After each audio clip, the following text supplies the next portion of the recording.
Hello everyone, welcome to today's tutorial, and in this tutorial we're going to be looking at abstract algebra, and in particular we'll focus on group theory. So we're going to be looking at what a group is. So what is a group?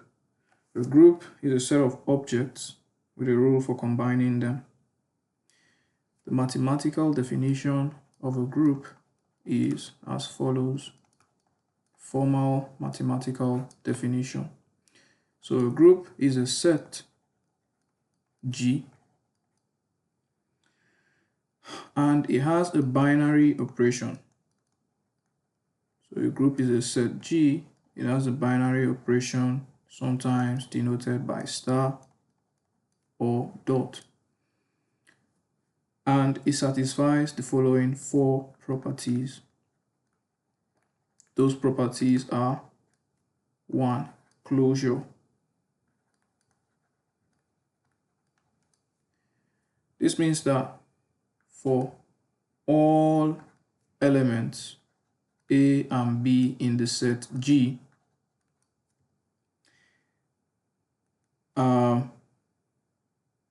if you do the composition of A and B, then you'll get an element in the set G. That's the closure property. So we're going to look at examples of that. For now, it might not make a lot of sense, but we'll look at examples and you see how it works. The second property is associativity.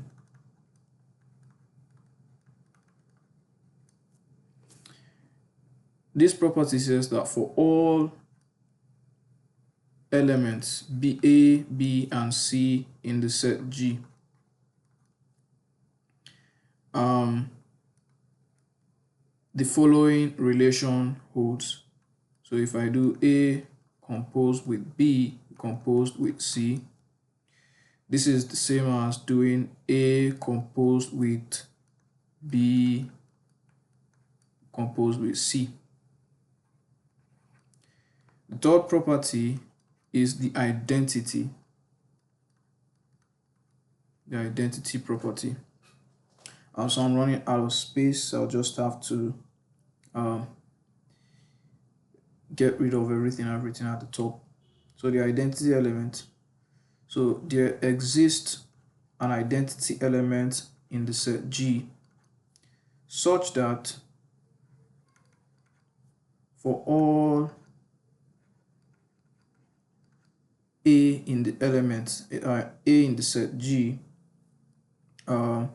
E composed with A is same as doing A composed with E, which is equal to A. Okay, so that's property number 3. And property number 4. So I'm just going to write that at the top.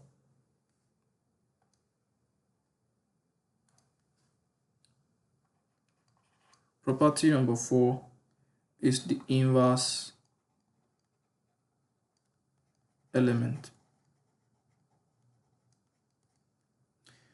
This property says that for all elements in the set, there exists an inverse in the set such that A composed with its inverse would give you the identity element.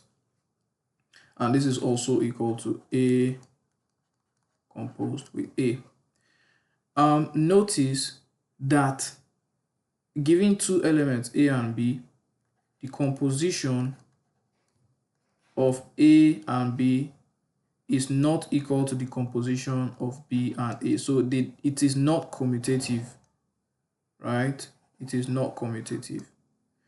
If the elements A and B are commutative, that's if they commute, then that group is an abelian group. So why do we study group theory? When I first heard of group theory, I was so confused. So I had to figure out why as a physicist, you have to learn group theory. You have to study group theory.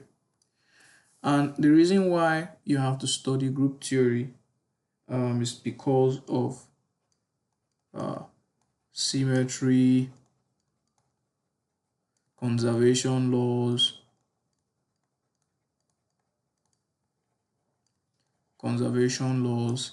and so on and so forth. So symmetry. What do we mean by symmetry? Symmetry is when something looks the same after you change it. So if you've got something and then you change it and it looks exactly like what you started with, that is symmetry, right? So conservation laws, like the law of conservation of energy, for example, it is symmetric because the energy of a system does not change, right?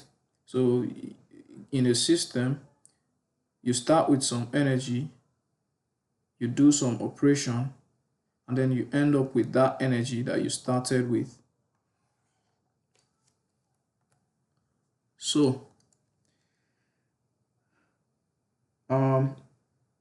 examples of symmetries of a group. You could think of a square, for example. Let's look at a square. So take a look at this square. I'm going to label the vertices of this square 1, 2, 3, and 4. You could take this square and you could do a 90 degrees anti-clockwise rotation, right?